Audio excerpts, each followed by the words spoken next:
Aê, estamos ao vivo, mais uma live do Pessoal Pedreira. Hoje, trabalhar com a questão de servidores públicos, né, a importância desse profissional na efetivação de políticas públicas, né, um projeto de governo. E para conversar sobre esse assunto, chamei aqui com a gente nessa live o Cássio Scabora, que é professor, a Cláudia Helena, que é a nossa presidenta do PSOL, ex-diretora do Sindisul, né, o Sindicato dos Servidores Públicos de Mogi Guaçu e região, e o Cláudio Tchaca, que já esteve também aqui do Meio Ambiente, que é também do ACEMA, né, que é uma associação de profissionais que trabalham com meio ambiente, e trouxe esse time maravilhoso aqui para debater essa questão. Então, eu gostaria de agradecer todo mundo que estiver assistindo, lembrar que a gente vai fazer falas iniciais de cada um aqui, de 5 a 10 minutinhos, e depois a gente vai ter as rodadas de perguntas e respostas, né? Então, é importante que vocês participem e ajudem a enriquecer esse debate. Coloca ali nos comentários que a gente vai estar olhando, colocando na tela e transformando isso daqui num diálogo, né, um pouco mais aberto, que é a nossa proposta em todas as lives que a gente tem feito. Para abrir essa conversa, eu vou deixar a Cláudia Helena, fazer a sua intervenção inicial, se apresentar para quem ainda não conhece, eu acho importante. E é isso, por enquanto. Vai lá, Claudinha. Obrigada. Boa noite a todos e a todas. Dizer que é um prazer estar aqui vivendo essa telinha, esse momento, né, com os companheiros aí do partido. Bom, meu nome é Cláudia, para quem não me conhece, sou do Movimento Negro, servidora pública há 26 anos e estou como presidenta do partido do PSOL. A gente vem trazer a nível de elaboração, né, essa discussão, enquanto um partido que a gente acredita que tem que trabalhar para suprir as necessidades dos próximos, né, dos parceiros, dos colegas, enfim. Então, a nível de colaboração, a gente vem fazendo uma troca aqui entre nós, né, e com os participantes aí da live. A gente vem levantando, eu faço questão de levantar essa questão dos servidores enquanto mulher, mulher negra, sabendo que é um grande número representado pelos servidores públicos, né? Aqui em Pedreira, a gente tem mais de 1.200 funcionários.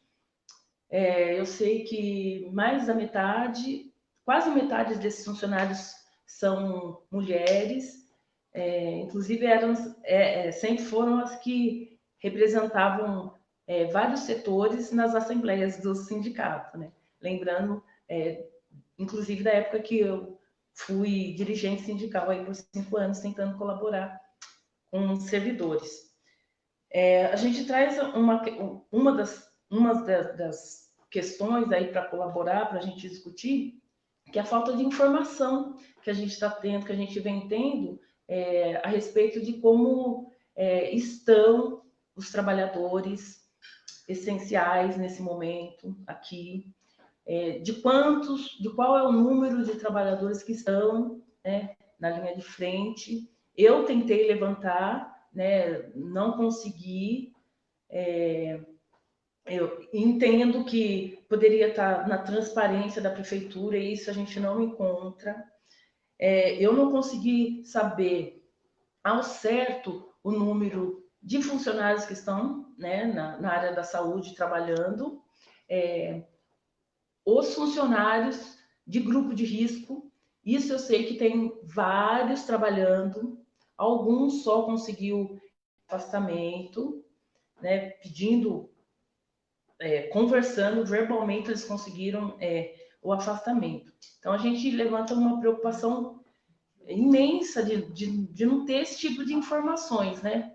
Inclusive, também, acho que dá para falar de alguns setores que a gente sabe que está trabalhando, que aí os professores da telinha pode nos ajudar. Eu sei que tem alguns funcionários que são da área da educação dentro da escola. A gente entende que não teria necessidade de estar trabalhando e estão na secretaria.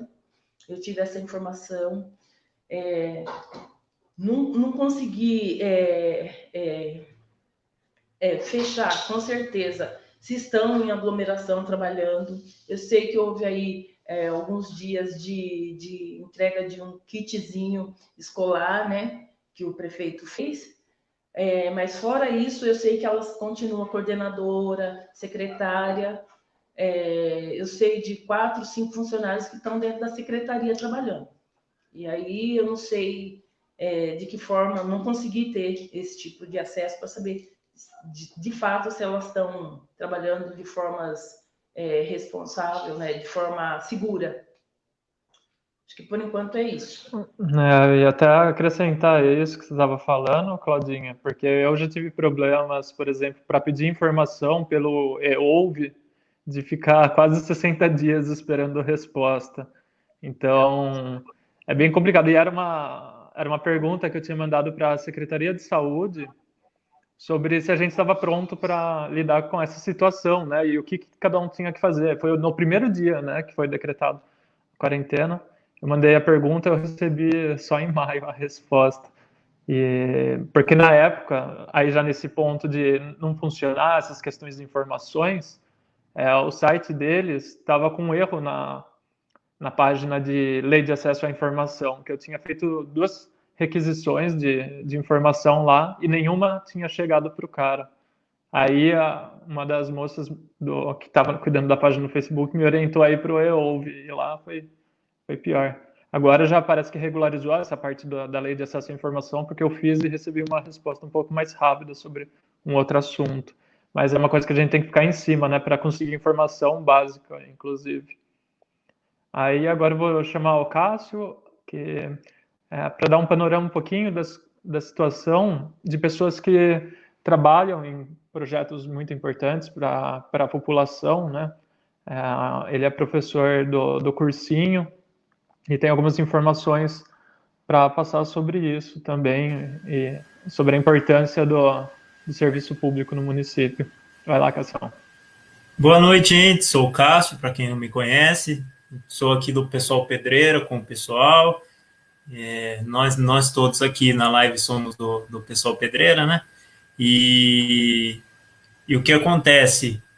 Os professores que têm contrato com a prefeitura, não os professores que são contratados via concurso público ou CLT. Todos esses professores que têm contrato tiveram os contratos suspensos.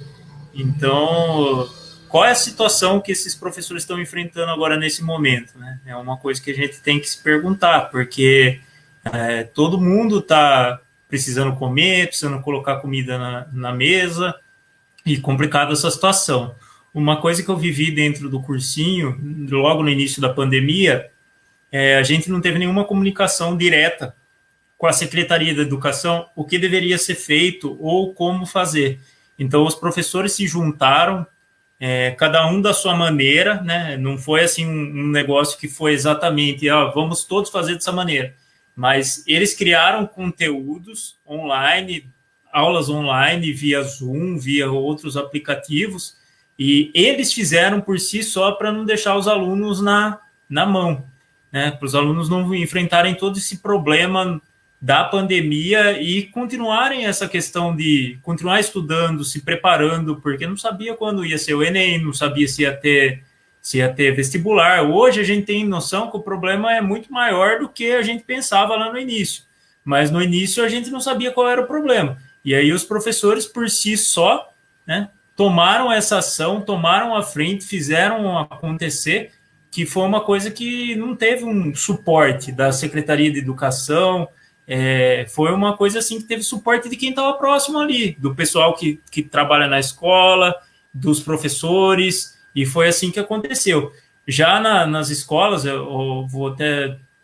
É que o Rafa, não, depois a gente complementa isso, eu falo depois. Mas é mais ou menos essa situação, beleza? Da falta de diálogo, né? Uma falta de uma coordenação conjunta, né? Porque o cursinho, para a galera que está no ensino médio e tal, precisa estar sempre com conteúdo, né, fresco, porque o vestibular é uma máquina de triturar cérebro. As pessoas precisam muito se preparar para essas questões, né, e em todo esse momento, e com certeza existiriam alternativas para ser pensadas junto com os professores, né? Você mesmo comentou aí da iniciativa dos próprios professores. E essa falta de coordenação a gente vê, eu aqui como pai de um aluno de escola municipal, eu vejo a discrepância que tem, porque algumas escolas estão tomando algumas ações, algumas escolas tomam outras. Aqui, por exemplo, faz pouco tempo que começaram a mandar atividades no WhatsApp e formar um grupo, né? E é um grupo que começou muito tardiamente, e é um amigo meu que é secretário em uma outra escola municipal, eu via eles já fazendo um monte de atividades, ajudando famílias a se cadastrar, por exemplo, né, para receber a renda, receber uma ajuda, né, para esse momento, com cestas básicas também. Então, o que eu vejo é que falta uma coordenação que queira fazer, né, a diferença. Aí eu vou chamar o Cláudio, também tem experiência, né, como professor. Você começou a sua carreira como servidor público como professor estadual, né? Exatamente. Eu sou servidor público da essência. Para quem não me conhece, né, Cláudio Fábio, todo mundo me conhece de Tchaca, meus alunos de Jaguariúna me conheciam para o professor Tchaca, né? Dei 10 anos de aula na rede pública, fui coordenador pedagógico também, e estou há 17 anos como analista ambiental, primeiro no IBAMA, e quando foi criado o Instituto Chico Mendes, né, o ICMBio, eu fui transferido para o ICMBio. Então, estou há 17 anos como analista ambiental, 27 anos como servidor público. E muito orgulho de ser servidor público, porque é o servidor público que institui as políticas públicas para o cidadão. Né? A gente vê isso. É o servidor público que garante a segurança, é o servidor público que garante a saúde, é o servidor público que garante a educação, ele cuida das crianças, seja na creche, seja na escola, seja na universidade, né? E a gente vem sofrendo, por parte do governo federal, eu sou da carreira federal, da Associação da Carreira de Especialista em Meio Ambiente, dos servidores federais aqui do estado de São Paulo, e a gente sofre um ataque violento desse governo, né? Desde o começo, a gente vem sendo tratado como inimigo, né? A gente já ouviu o ministro chamando a gente de parasita, né? Como se o servidor que está lá na ponta, né? Eu, como servidor público da área ambiental, eu já fiquei cercado no meio da floresta por centenas de servidores de madeireiras, não deixava a gente sair num local que tinha 5, 6 horas para chegar algum reforço. Então, a gente tem condições bastante difíceis de trabalho, a gente dá o sangue, a gente dá a nossa vida pelo Serviço Público Federal, porque é isso que a gente é, servidor público, a gente serve ao público, e ser tratado pelo governo como parasita. Né? A gente viu naquela reunião que foi gravada, o servidor Guedes, que ele é um servidor também, só que ele é nomeado do governo, ele não é concursado, como a gente é, que prestou concurso e está lá por merecimento, né? Não por apadrinhamento político. O Guedes fala assim, a gente já faz a medida da pandemia e coloca uma bomba, uma granada no bolso do inimigo, que é proibir de aumento por 2 anos. O inimigo é o servidor público. O inimigo é aquele que garante o serviço ao cidadão. O inimigo é aquele que constrói o Estado todo dia. Esse é o inimigo desse atual governo. É isso que a gente está falando. Nós, como servidores públicos federais, estamos sendo extremamente atacados. A gente já está 2 anos sem aumento, vai ficar mais 2 anos sem aumento. Aumento não, né? Reajuste. E esse ano, além de não ter reajuste, que é obrigatório pela Constituição Federal, a gente teve um aumento no desconto da Previdência. Né? Eu tinha uma faixa de 11% de desconto da Previdência, fui para 14%. Então, pela primeira vez na história desse país, o meu salário nominal caiu. Quer dizer, a partir de abril, eu ganhei menos do que eu ganhava antes. É a primeira vez. Um governo que fala que vai combater imposto, mas ele aumenta a carga de imposto para o trabalhador. Ele vai combater imposto para a classe dirigente, para empresário, né? Mas para trabalhador ele não vê o problema, porque a Previdência nada mais é que o imposto que o trabalhador paga. Então, e a grande falácia de botar toda a culpa do déficit, da falta de dinheiro do governo nas costas do servidor público, esquecendo o valor que a gente paga quase 300 bilhões de reais por ano de juros. Né? E todo mundo fala assim, o Brasil tem muito servidor público. Essa é a maior mentira que se diz. Né? Para você ter uma ideia, países que já estão numa situação que a gente chama países centrais, europeus, que já estão com uma situação de desenvolvimento mais elevada, eles têm qualidade de vida Noruega e Suécia e Dinamarca estão na faixa de 30% a 35% de servidores públicos frente aos trabalhadores privados, 35% público, 65% privado. O Brasil não passa de 12%. São 12% de servidores públicos, incluindo federais, municipais e estaduais, para 88% da rede privada. A média da Europa é 21%. Então, essa falácia que tem muito servidor público é uma grande bobagem. E que se está gastando muito dinheiro hoje, porque o Lula aumentou demais o salário do servidor público, é outra bobagem. Porque, para você ter uma ideia, no Serviço Público Federal, em 95, gastava-se 5,9% do PIB com o salário de servidor público federal. Agora nós estamos em 2019 e a gente gasta 4,7% do PIB. Então, a gente gasta menos do PIB hoje do que gastava 20 anos atrás. Então, essa falácia de que a nossa culpa do dinheiro, não. A malversação pública do dinheiro é culpa dos governantes. E os governantes tentam transferir essa culpa para o servidor público federal e para o servidor público de uma maneira geral. Nós construímos esse país. Não podemos e não queremos ser tratados como parasitas. Passo a bola para vocês aí. Eu queria comentar um pouco o que o Tchaka falou. Eu acho importante ressaltar que, assim, é um projeto isso, né?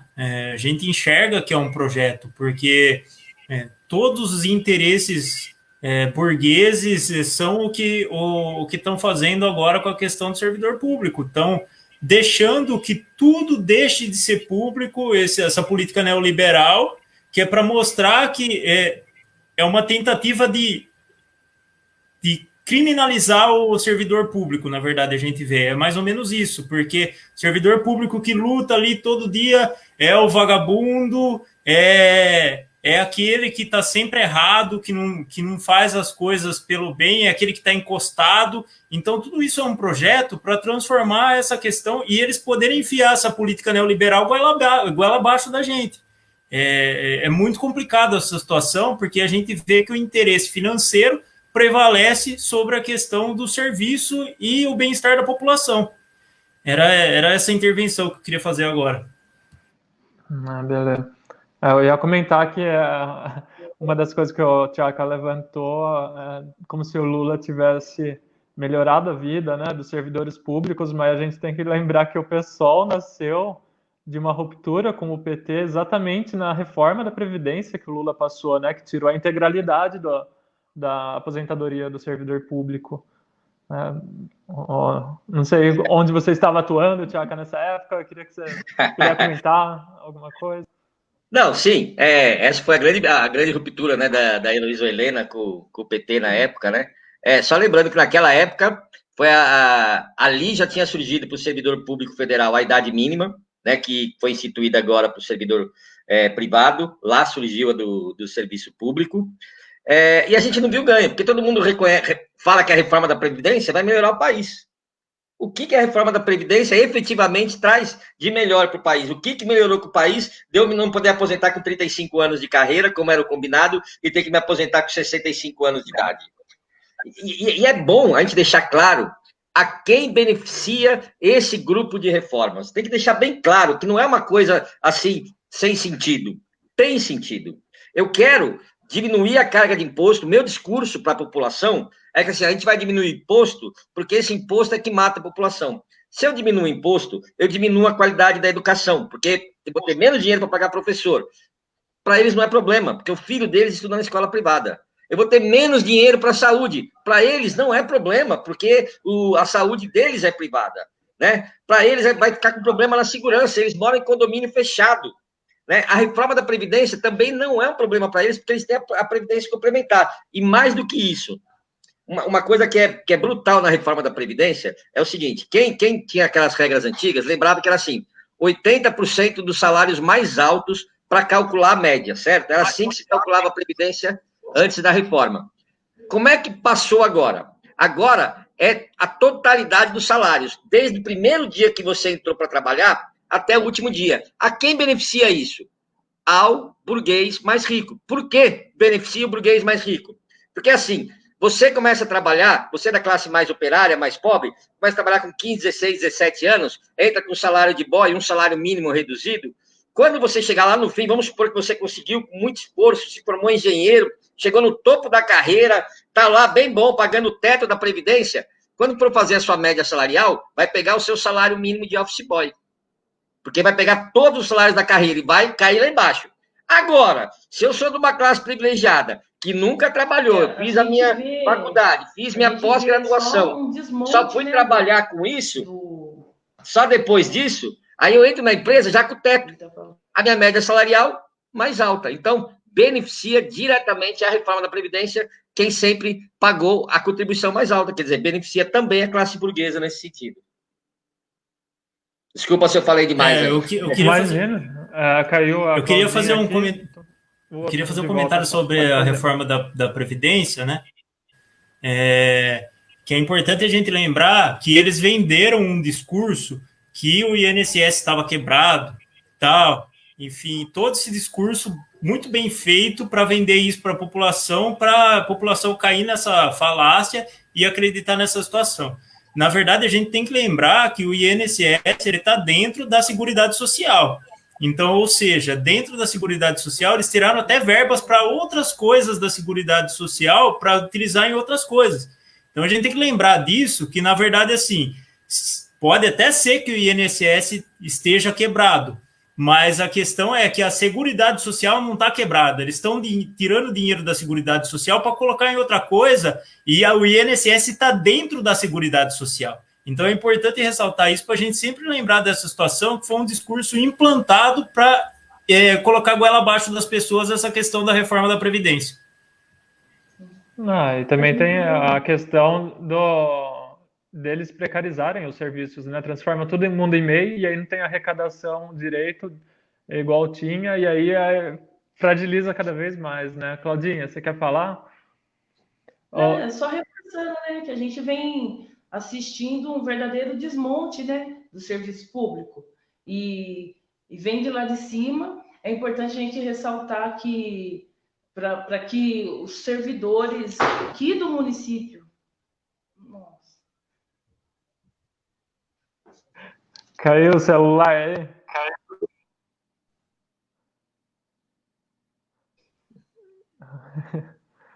Acidentes.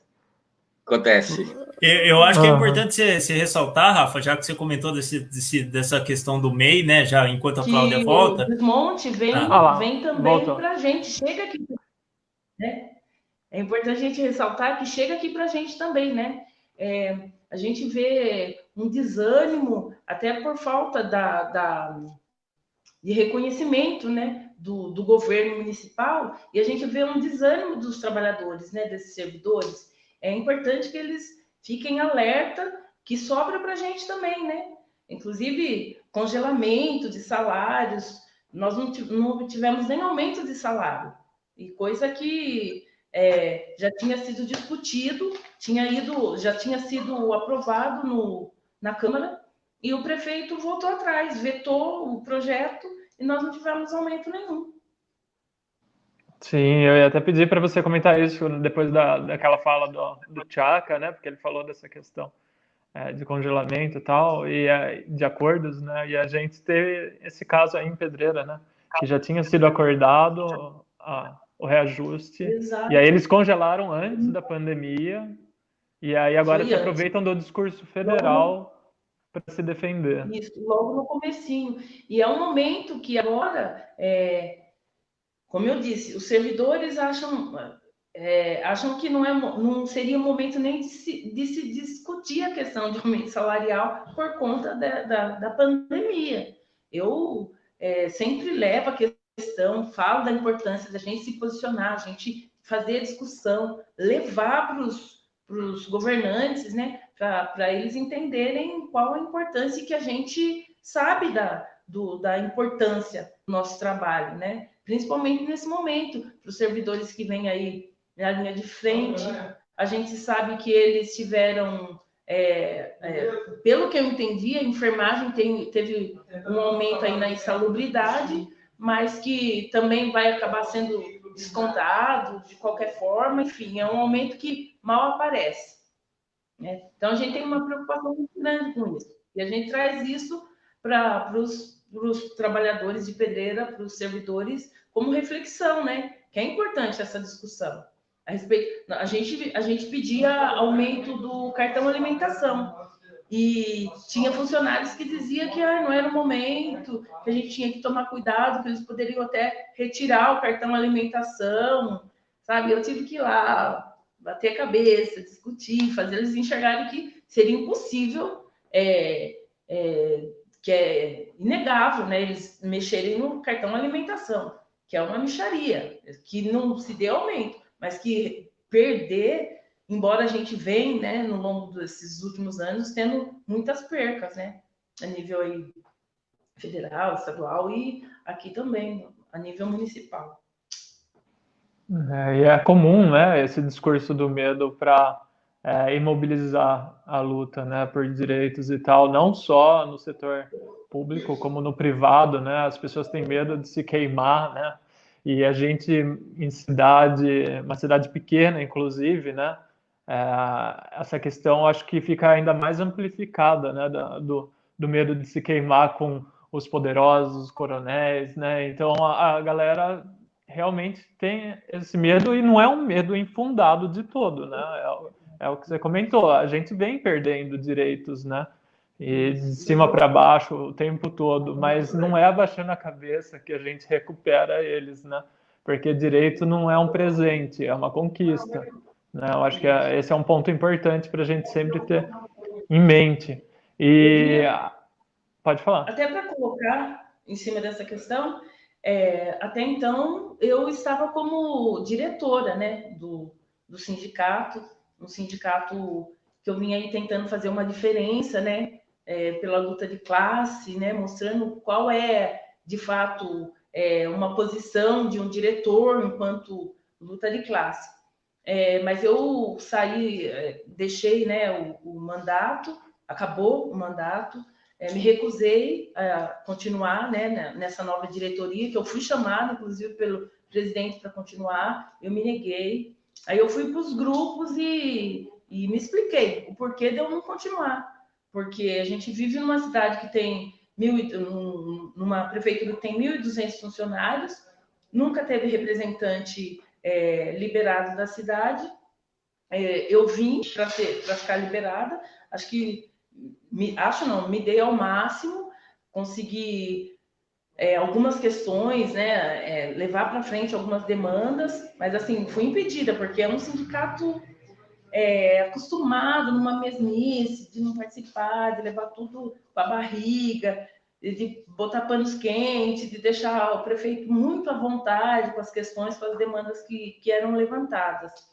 E aí eu fiz questão de ir para os grupos e me explicar que a luta para mim continua. E é importante que eles entendam isso, né? Que não é porque não estamos dentro do sindicato que, como diretora, que a gente vai dizer amém a tudo, abaixar a cabeça. Não, é importante a gente se posicionar, se informar das questões, né? Para diminuir essa perca de ganhos e benefícios que é do direito do trabalhador. Eu ia jogar uma pergunta para o Tchaka. Aí você quer falar também? Aí você já complementa com essa questão. Passa a pergunta. Que a gente tem mesmo, de certo modo, de fazer uma crítica à maioria dos sindicatos, né, que acabam sendo cooptados, né? E não é uma coisa de hoje, é uma coisa desde que existe sindicato, existe essas relações, né? Mas você atuando, né, numa organização de trabalhadores e tal, como você vê essa questão, qual que é a tarefa dos sindicatos para os servidores públicos, né, e de associações trabalhistas também, se você puder... É um problema, sempre foi um problema, né? Eu já fui da POSP, né, já fui inclusive até coordenador da subsede da POSP em Campinas, né, quando eu era professor, e sempre tem um problema, daquele professor que sempre reclama da atuação do sindicato, né? Porque o sindicato não faz nada. Mas o sindicato, ele é a soma dos esforços da classe trabalhadora. Se a classe trabalhadora não dá respaldo ao sindicato, o sindicato é fraco. Qual que é uma arma que a gente pode negociar? Greve. Vai para greve? Vai toda a classe? Vai. Consegue, media. A classe salarial, os professores têm um salário baixo, frente ao que eles merecem. Mas seria muito pior se não tivesse tido os movimentos grevistas que recompuseram o salário dos professores em vários momentos da categoria. O salário que já é baixo seria mais baixo ainda. E o problema desse não é uma coisa assim isolada, ele é sistêmico. Quando o Guedes vai lá e chama a gente de parasita, ele desestimula as pessoas a lutarem pelos seus direitos. Porque fala assim, o servidor público já é um privilegiado e nesse momento está querendo aumento. Não está querendo aumento, está querendo reajuste salarial. É o reajuste que está escrito na Constituição, que todo ano tem que saber para não cair o poder de compra do salário do servidor.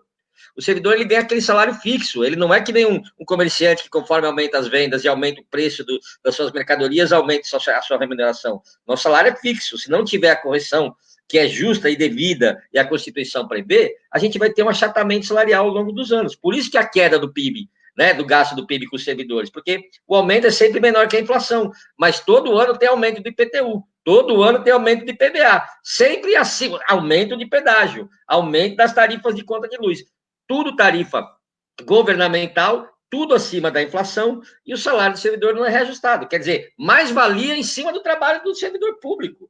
Né? E essa briga fica difícil, porque é para ser, esse bando de parasita ainda vai fazer greve. Então, existe um discurso estruturado para fazer isso. Não é fácil a luta de sindicato do servidor público, e deveria ser, né? Porque a gente tem uma ligação mais forte, tem uma consciência de classe mais forte, mas isso não se reflete, infelizmente, nos sindicatos. Isso, em qualquer sindicato que eu já atuei, seja na área de educação, agora na área ambiental, né, é muito complicado, e esse momento não está propício mesmo, realmente, né, e é de antes da pandemia, né, as pessoas estão com medo de ir para o enfrentamento, mas também tem essa história do peleguismo, né, isso aí a gente vai até citar os governos que a gente citava que eram de esquerda até um tempo atrás, e que, quando entraram no governo, trouxeram esses líderes sindicais para o seu governo, não está errado. Se o PT ganha o governo, quem que ele vai chamar para ser ministro do Trabalho? Alguém do sindicato. Tá certo. Não sou contra isso. Agora, o que fica, ele foi para o governo. Agora, o que fica na CUT, o que fica no sindicato, é representante dos trabalhadores, não do PT. E isso se misturou demais. Ele, como cutista, o representante que fica na CUT, o representante que fica no sindicato, tem que defender o interesse dos trabalhadores, não o interesse do governo. O que foi para o governo depende do governo, mas quem ficou na base tem que defender o interesse do trabalhador, e isso ficou muito misturado. A gente acabou perdendo muito. O momento que era para a gente crescer, a classe trabalhadora ficar mais forte, na verdade o que houve foi um desmonte, porque essa mistura prejudicou demais. Quando a direita quis dar um golpe e deu um golpe, a classe não estava unida para poder resistir ao golpe. Aí tem que fazer esse meia-culpa também. Né? A gente não conseguiu, quando a esquerda estava no governo, fortalecer a unidade de classe. Né? Isso não foi feito. Então, aí eles conseguiram dar o golpe e aí tá. Então, a luta sindical não é fácil. É muito fácil um trabalhador lá em casa falar assim, ó, o sindicato não faz nada, a associação não faz nada.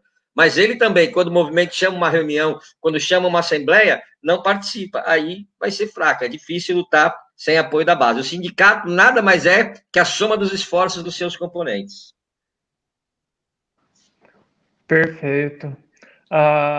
Eu ia comentar sobre um assunto também, trazer para a conversa, é dessa questão dos funcionários públicos, né, dos servidores públicos. Eu acho que é uma coisa que a Cláudia trouxe um pouco também, dessa questão de salários congelados, né, e coisas do tipo. A gente vê também, o meu filho, a gente passava lá, a gente usa o SUS, né, a gente é usuário do SUS, e a gente via alguns profissionais lá que estavam sobrecarregados, né?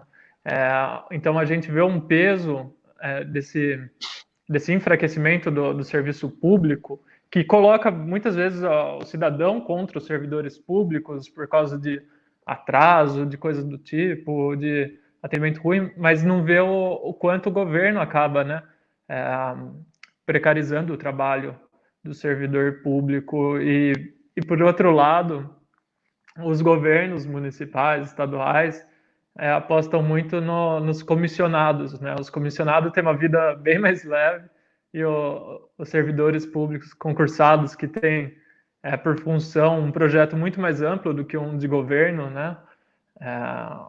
Serem precarizados cada vez mais, exigidos cada vez mais. Se puder comentar um pouquinho, Cláudio, dessa questão de comissionados e servidores. Então, a gente vê aqui em Pedreira, embora possa até aparecer meio que como denúncia, eu acho isso bem interessante, né? Que a gente traga mesmo para a discussão dos servidores e da população essa questão. A gente sabe que tem um número bem grande de comissionados que poderia ser reduzido, inclusive, né, reduzido gastos aí na folha. A gente sabe que tem alguns comissionados em setores que a gente não sabe bem se tem uma relação mesmo, se tem qual a importância desse funcionário, dessa pessoa em cargo de comissão, qual seria a contribuição dele como comissionado. A gente teve aqui na cidade vizinha, né, essa questão dos comissionados, né, com Jonas Donizete, que acho que pela segunda vez, né, precisou dispensar um grande número de funcionários, Bem lembrado. de comissionados. Então, é uma questão que bate, que eu acredito que em todos, né, na maioria dos municípios aqui da região, e que aqui em Pedreira é isso. A gente vem aí fazendo um acompanhamento, né, nessa questão, para saber, de fato, qual seria não a utilização, mas qual seria a contribuição desses comissionados. E a gente também está fazendo um acompanhamento aí, que a gente andou vendo a respeito de um número muito elevado dos salários desses comissionados.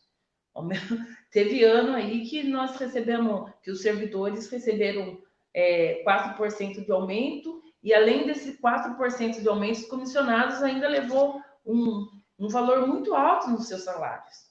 E aí como que fica? E a gente que está aqui embaixo, né, na base, o dito peão, que recebe aí uma luta para fazer o prefeito elevar todo ano essa luta, para fazer o prefeito elevar o salário base, que está como mínimo, igualar o salário mínimo do país. É isso. Então, é uma luta que a gente tem aí com essa questão dos comissionados, né?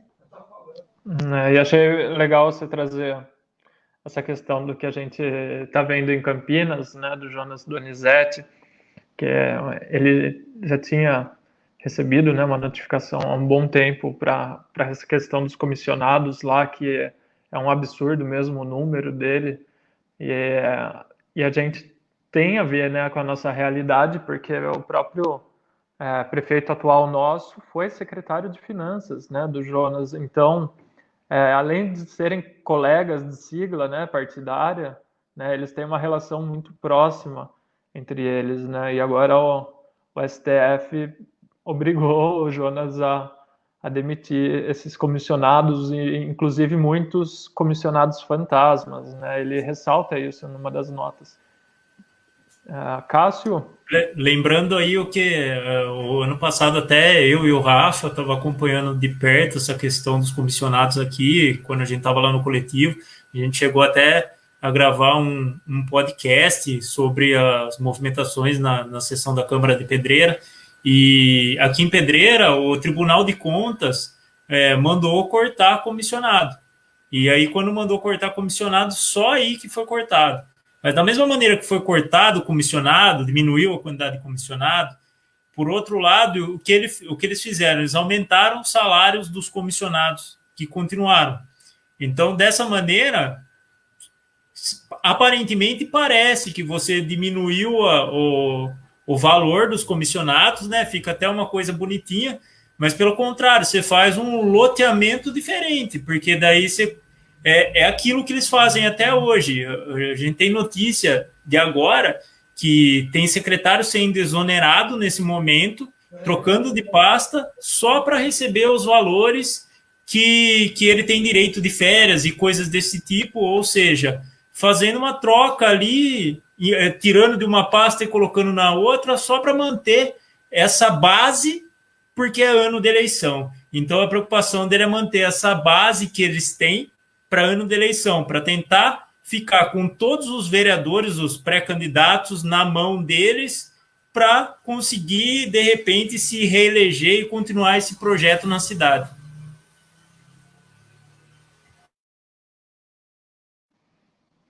Bacana. Eu acho que é importante, talvez, a gente ter também algum cuidado para não colocar o comissionado, o profissional comissionado também como vilão, né? A gente sempre coloca ele em contraponto, né? Entre o concursado e o comissionado, os dois têm a sua importância, mas a questão é o abuso, né? Do uso dos comissionados como uma forma de evitar esses concursos públicos, né? O que deveria ser uma prática de exceção acaba virando a regra. E aí a gente vê que, principalmente nessas épocas de eleições, o funcionário comissionado acaba sendo quase um cabo eleitoral do partido, porque se o cara que contratou ele não for reeleito, eles estão sem emprego, né? Eu queria até fazer um comentário, né? Interessante o Rafa ter falado isso. Comissionado é importante ter, né? A gente sabe disso, porque uma base governamental aí você precisa ter as pessoas que você confia para conseguir fazer o projeto acontecer. Mas queria ressaltar uma outra situação também quanto aos servidores públicos, né? Eles jogam os salários aqui em Pedreira a gente tem essa característica: joga os salários dos servidores públicos lá embaixo, dá gratificação para o servidor público. E aí só dá gratificação para aquele servidor público que apoia o governo atual. Então é uma prática que é uma prática abusiva aqui na cidade. O servidor público vai lá, ele é concursado, mesmo concursado, ele fica na mão do poder público por causa dessas gratificações.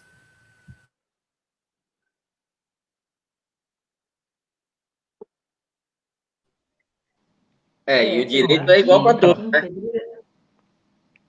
O princípio que eu falo da transparência, da ética, da publicidade, vai tudo para o lixo quando a gente pensa assim, né?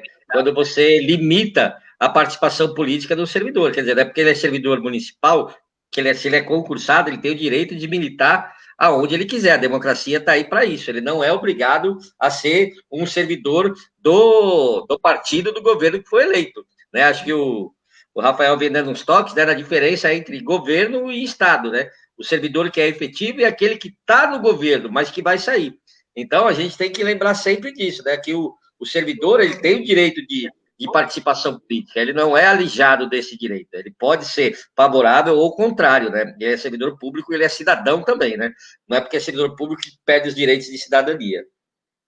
Né? Isso é um abuso. Claudinha, ia falar alguma coisa? Você quase começou junto com o Tchaka, acho que eu ia falar a respeito da questão das transparências mesmo. Acho que desculpa, o Cássio, acho que deu uma pincelada nessa questão aí, que também não aparece para a gente quando a gente busca. Parece assim, olerite. Olerite você consegue ver e eles ainda dão uma segurada para não conseguir acompanhar. Então, tem algumas questões da transparência aí a respeito dos gastos, né? Gasto de folha, gasto da prefeitura no geral. A gente não consegue acompanhar. Fica assim, o site... eles disseram que estavam colocando um novo programa, mas ficou meses. A gente nunca consegue ter a informação de fato, assim, como que está essa questão. Aqui em Pedreira é complicado. Esse site de transparência, ele não é feito para ser amigável, né? É feito para cumprir uma lei. E se as pessoas entenderem o que está ali ou não, para eles não faz diferença, é até melhor, né? É uma coisa que eu acho que a gente vem discutindo.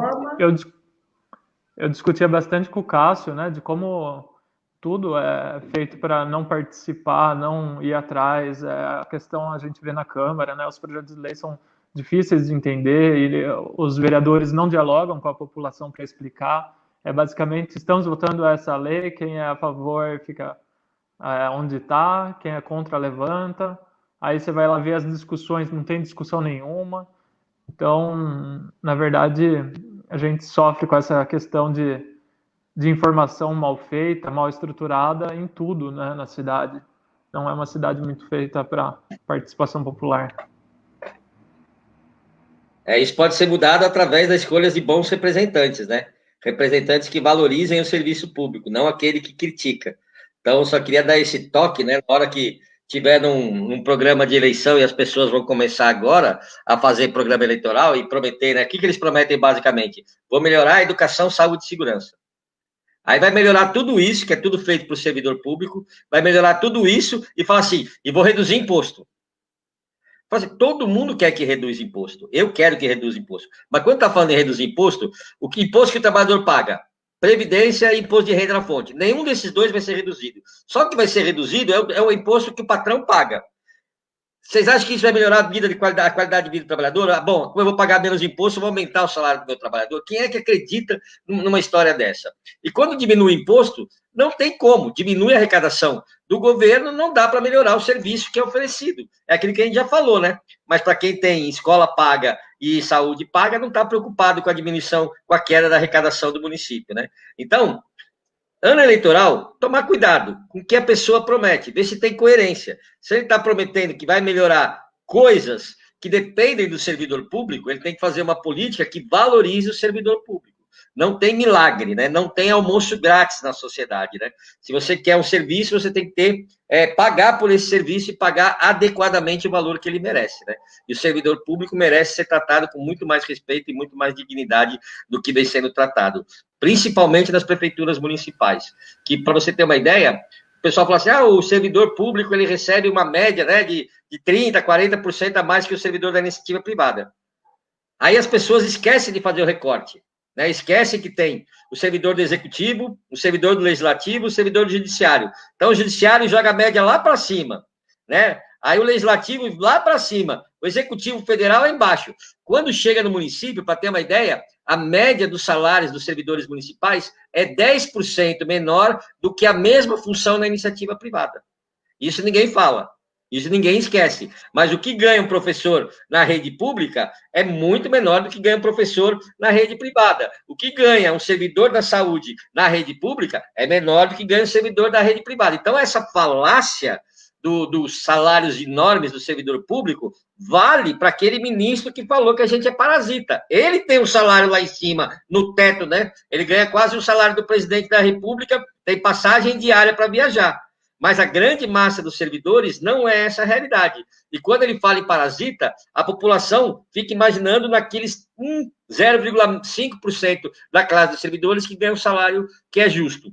Justo não, que é injusto nesse caso, né? Que é superior à média salarial. E não pensa na grande classe que recebe e sempre recebeu mal. Só para ter uma ideia de comparação, na década de 70, um professor recebia, no começo da década de 70, um professor recebia o mesmo salário que um professor de Estado, que um procurador estadual. O procurador de Estado hoje recebe cerca de 20 mil reais. O professor recebe cerca de 2.500. O salário de um professor, eu lembro que tinha um colega que era professor da rede pública, o primeiro salário dele, em 1970, era 1/3 do valor do carro mais baixo, o carro popular na época, que era o Fusca. Então, o salário do professor era 1/3 do carro zero mais barato. O carro zero mais barato hoje custa 45 mil reais. Se fosse valer o salário do professor da década de 70, seria no mínimo 15 mil. 1/3 do carro popular mais baixo. Que é menos, quase o que ganha o procurador de Estado. Quer dizer, o procurador do judiciário manteve seu poder de compra, até ganhou. O professor despencou. Não vai ter jeito, vai chocar. Eu acho importante, né, ressaltar que se a gente quer uma saúde de qualidade, uma educação de qualidade, segurança para nós, a gente tem que apoiar o servidor público. E não digo só os servidores se mobilizarem, mas a própria população se mobilizar para apoiar os servidores públicos, né? É extremamente importante a gente lembrar disso. E as falas do Tchaka estão sensacionais, as falas da Cláudia mostrando toda essa dificuldade que o servidor público, o Rafa também, toda essa dificuldade que o servidor público tem, porque o servidor público está sendo criminalizado, que era o que eu tinha comentado antes, né? Então, é um absurdo isso sendo feito. E o discurso que é predominante, principalmente graças à esfera federal, né? É a de divisão, de embate, né, entre o trabalhador precarizado com o servidor público, né? que é um embate do tipo, você é privilegiado, eu aqui tô ferrado, né? E tá todo mundo ferrado no mesmo barco, né? O que deveria imperar é essa união, né, dessas diferentes classes trabalhadoras e não esse ressentimento que fica, né? E aí até lembrar o nome desse encontro, né, que é a importância dos servidores públicos na efetivação de políticas públicas. Eu acho que isso está muito mais visível hoje por conta da pandemia, da importância de defesa dos trabalhadores da saúde, né, principalmente, que tem essa questão do SUS, né, de ser um serviço exemplar. Eu estava vendo essa semana passada, eu acho, ou essa mesmo, de um idoso que saiu lá dos Estados Unidos, que estava internado, ficou quase 30 dias internado, e quando ele chegou em casa, ele tinha uma conta de US$ 1 milhão devido à internação, uso de respirador, medicamento e essas coisas. E é um absurdo, né? Porque aí a pessoa acaba se sentindo culpada de sobreviver. E aqui a gente tem um SUS que deveria ser muito mais valorizado do que é, né? E ter muito mais verba do que tem, com muito mais funcionários, né? Para não sobrecarregar ninguém. Mas que a gente vê as pessoas sendo tratadas ainda com essa questão de gratuidade, né? É muito valioso isso. Acho que as pessoas ainda não têm muita noção, principalmente quem nasceu depois do SUS, né? Que foi basicamente efetivado aí no final dos anos 80, início dos 90, porque até eu lembro, Cássio, da roda de leitura que a gente fez como coletivo Rosa Branca, do Quarto de Despejo, né, da Carolina de Jesus, das dificuldades que a gente lia, que ela retrata bastante a questão dos anos 60, dos filhos dela, né, com doenças, com vermes, que moram na favela, e aí não tinha como se tratar, e aí não tem assistência social, não tem SUS, era uma vivência muito horrível, né, comparado com o que a gente tem hoje, a duros custos, né, porque os direitos que a gente conquista é uma luta constante, né, a gente não tem sossego, porque quando a gente descansa, eles arrancam os nossos direitos. Se a gente não relembrar a todo momento os direitos que a gente tem, é exatamente isso que acontece, é apagado, é como se não tivesse direito nenhum, é como se tudo fosse normal e que está tudo bem, e que dá um voucherzinho para a saúde aí, dá um voucherzinho para a educação, está tudo certo. Então, os direitos têm que ser lembrados a todo momento, e a população precisa entender que ela precisa dos direitos, né? E ela acaba caindo nessa armadilha do próprio poder público, falando que precisa tirar direito porque não tem dinheiro. A gente é a 8ª economia do mundo, gente, né? O Brasil é a 8ª economia do mundo. Então, esse discurso, essa falácia é complicado. Mas é um dos primeiros do mundo também de desigualdade social, né? Perde para o Catar. É incrível a situação que a gente vive. Claudinha? E a gente vê que o SUS é algo que é invejado em alguns países aí, né, da vizinhança. E muitos não entendem a importância do SUS para a gente no momento, né? Inclusive de muitos, né, de servidores que estão ali servindo, mostrando que não tem nada de parasita, né? Pelo contrário. E a importância de se valorizar os funcionários, a gente não vê, né? Ainda falando da questão de salários, vocês também já deram essa pincelada, aqui a maioria dos funcionários recebem gratificações. E agora, nesse momento de pandemia, de isolamento, muitos dos funcionários tiveram suas gratificações reduzidas, e eles mexem no olerite, mostram no olerite de uma forma louca, assim, para se entender que eles mexe aqui, mexe ali, tira dali, põe aqui, enfim, salários reduzidos, no momento que o consumo de alimentação é muito intensa, né? Com crianças dentro de casa, então é complicado.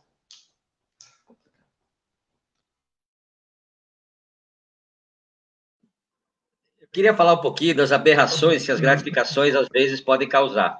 Eu não sei como é que está hoje, mas eu vou lembrar de quando eu era coordenador da escola, isso no início do ano 2000, que foi instituída aquela gratificação para os professores da rede pública estadual, né? E essa gratificação, ela é um dinheiro que o governo do estado é obrigado a pagar, porque daquilo que ele é obrigado a recolher, né, 25% que é para a educação, ele tem que gastar no mínimo 60% com o salário.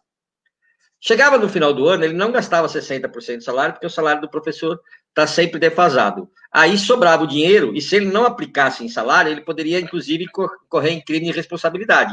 Então, ele dava essa gratificação. Como é que era essa gratificação? Não sei como é hoje, faz 17 anos que eu saí da rede pública. Mas naquela época era baseado principalmente no número de faltas, inclusive de licença médica, inclusive de licença gestante, qualquer falta, número de faltas que você teve e na pontuação da escola. Quer dizer, se a escola tinha uma nota alta, se a escola tinha uma média de notas altas, baixas, se tinha muita reprovação, se não tinha muita reprovação, se tinha evasão, se não tinha evasão. Isso criava uma distorção tão grande, porque a gente sabe que mesmo dentro da rede pública, a gente tem escolas centrais onde as famílias têm mais estrutura para o aluno ir para a escola, e escolas de periferia, onde é mais difícil o acesso à escola. Então, as escolas que têm mais evasão, eram de periferia, e as escolas que têm menos evasão, é de centro. Então, o professor dava aula numa escola extremamente complicada, na periferia, em lugares difíceis de chegar, de difícil acesso, né, dando sua vida para poder contribuir com a formação do filho do trabalhador, e ganhava menos gratificação do que aquele que tinha uma escola central. E a outra distorção era o seguinte, não podia faltar. Eu era coordenador pedagógico da escola, e um dia entra uma professora com os olhos vermelhos, assim, eu falei, professora, a senhora está com conjuntivite, a senhora não pode entrar na escola desse jeito, vai passar para todos os alunos. Ele falou assim, mas eu não vou faltar de jeito nenhum, senão eu vou perder minha gratificação. Eu falei, não, minha senhora, a senhora não pode entrar, a senhora vai dar aula para 5 classes, vai deixar 200 alunos com conjuntivite, porque a senhora não quer perder a gratificação da senhora no final do ano. Você entendeu? Então, o que essa gratificação pode usar é além de ser massa de manobra. O que os diretores faziam para aumentar a nota da escola? O professor está dando muita nota vermelha, vamos azular essa caderneta aí, vamos dar nota para todo mundo. Mas o aluno não vem na escola, não interessa, nota para ele. O aluno morreu, está passando na matéria, entendeu? Para não ter evasão e nem repetência. Então, como é que essa gratificação é uma política de manipulação e de falta de transparência do Estado, né? E a gente tem que tomar muito cuidado com isso também, com essas gratificações e como essas gratificações são dadas. Eu lecionei no Estado até 2009 e era dessa maneira ainda, né? E escutei em conselho de final de ano, vamos passar esse aluno, forçando a barra. Eu falei, gente, não é do meu feitio trabalhar dessa maneira. Se o aluno está preparado, ele vai para frente. Se ele não está preparado, gente, vamos trabalhar, vamos preparar ele no ano que vem, vamos fazer ele entender que é importante, né? Então, era uma situação que, assim, a gente era forçado a fazer esse tipo de situação exatamente por essa questão da gratificação. Uhum. Aqui, os professores, aqui, pelas informações que eu tenho, eles têm uma questão séria também. Nós somos estatutários aqui, né? Então, a gente tem abonadas.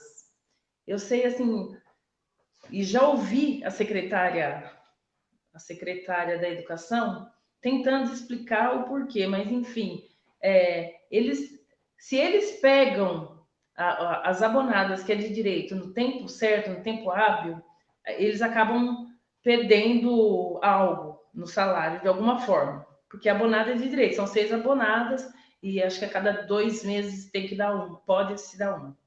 Enfim, até agora eu não consegui entender bem como que eles trabalham essa questão, mas os professores têm perca. Nós tivemos discussão a respeito do aumento salarial o ano passado, e o prefeito dizia assim, bom, os professores eu já conversei, já acertei, já teve ou vai ter o aumento, o acerto. Que, na real, é o acerto, o complemento que ele tem que fazer a nível que vem do Estado, né? Para os professores do município. Então, ele chegou a fazer ameaça para os professores que estavam representando na negociação do aumento salarial. Tem uma questão gravíssima aqui também, que é prêmios que as meninas da educação na área pedem que o prefeito deite e rola. É um prêmio que ele oferece, mas se elas apresentam atestado, eles descontam, perdem o direito, e assim, coisa de minutos, 5 minutos, elas não podem perder além disso, porque senão o desconto dele também, quer dizer, é um falso prêmio, né? É complicado essa questão.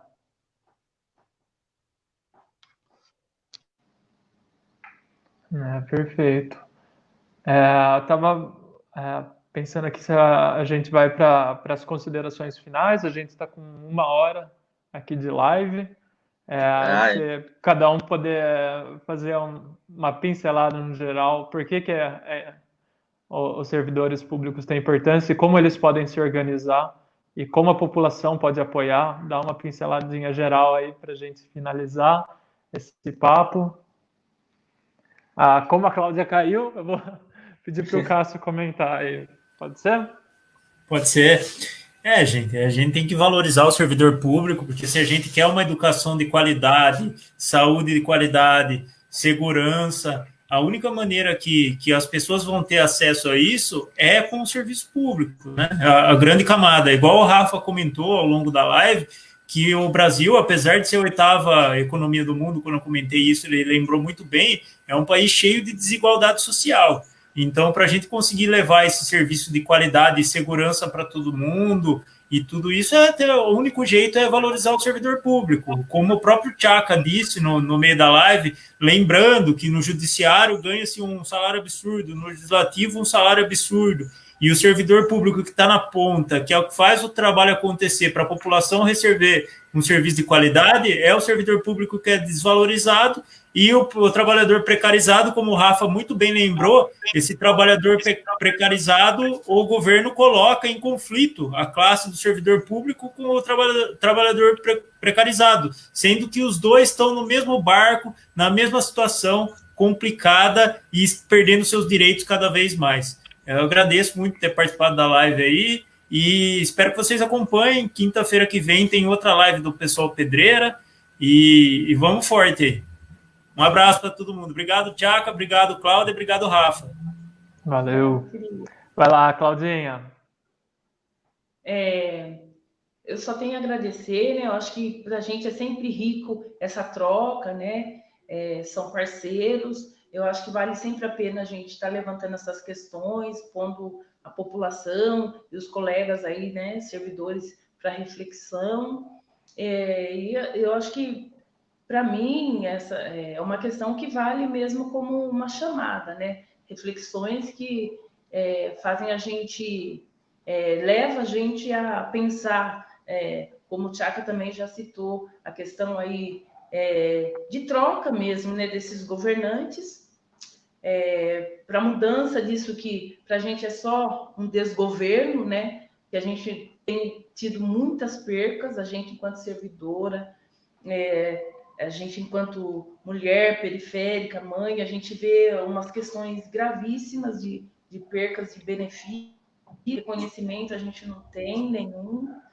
Então, que tenhamos mais dessas discussões e que as pessoas venham para a discussão com a gente, né?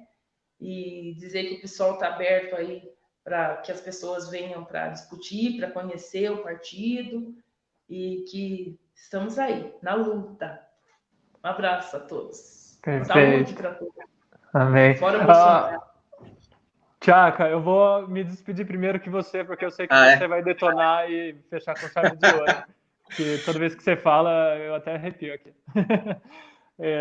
Então, eu só queria terminar. Eu gosto de ver a gente discutindo dessa questão de serviços e políticas públicas, lembrando que sempre os 3 pontos, né? Saúde, educação e segurança, que são as 3 únicas coisas que funcionam em Cuba, né?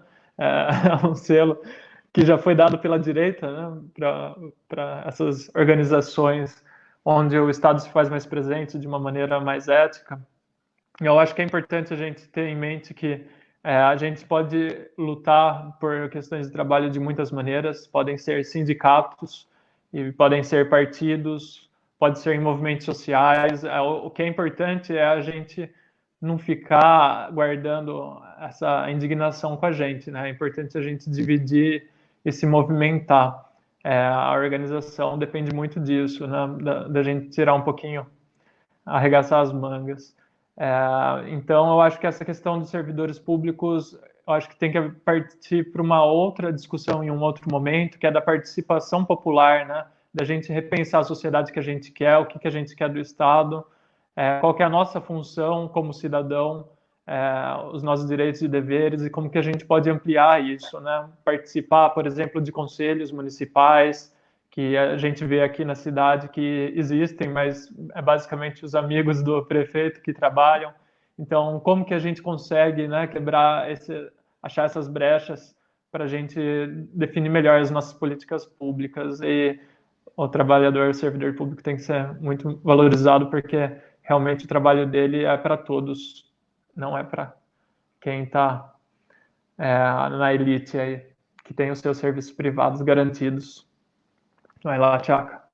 Bom, legal. É isso mesmo que vocês vinham falando, né? O Brasil é a 8ª economia do mundo, né? Mas o Brasil não é um país pobre. O Brasil é um país de pobres, né? O nosso problema é isso que vocês acabaram de citar. É um país com uma grande desigualdade social. Então, eu tenho muito orgulho de estar no PSOL, que é um partido que vem defender o direito daquele que é excluído, daquele que não tem os seus direitos mínimos atendidos. E isso a gente consegue através de políticas públicas, e as políticas públicas são mediadas pelo servidor público. Então, quem defende Estado mínimo não está defendendo qualidade de vida para a classe trabalhadora e para os povos mais excluídos desse país. Está defendendo lucro acima de tudo e dinheiro acima de todos. Essa é o mote que vem sendo feito agora. A linha do governo atual é esse, né? Lucro acima de tudo, dinheiro acima de todos e Estado mínimo. Não é isso que o pessoal defende. O pessoal defende que o Estado tem que ter o tamanho adequado para garantir os direitos de todo cidadão, né? Com isso, eu me despeço com muita alegria de estar aqui no PSOL Pedreira. Abraço a todos aí, os companheiros do PSOL. Grande abraço e beijo para vocês aí. Valeu. Muito obrigado a todos que assistiram. Semana que vem, o Cássio aí já adiantou, a gente vai ter outra live, vai ser sobre o assunto LGBT na cidade. A gente vai ter 2 convidados de fora do PSOL, que são pessoas que a gente tem muito carinho, e eu vou estar junto com o Gabriel Dias, que é do PSOL. Vai ser um papo maravilhoso, que todo mundo possa vir participar também. É isso, gente. Muito obrigado. Até a próxima. Obrigado. Tchau, tchau. Boa noite. Fora Bolsonaro, fora Mourão.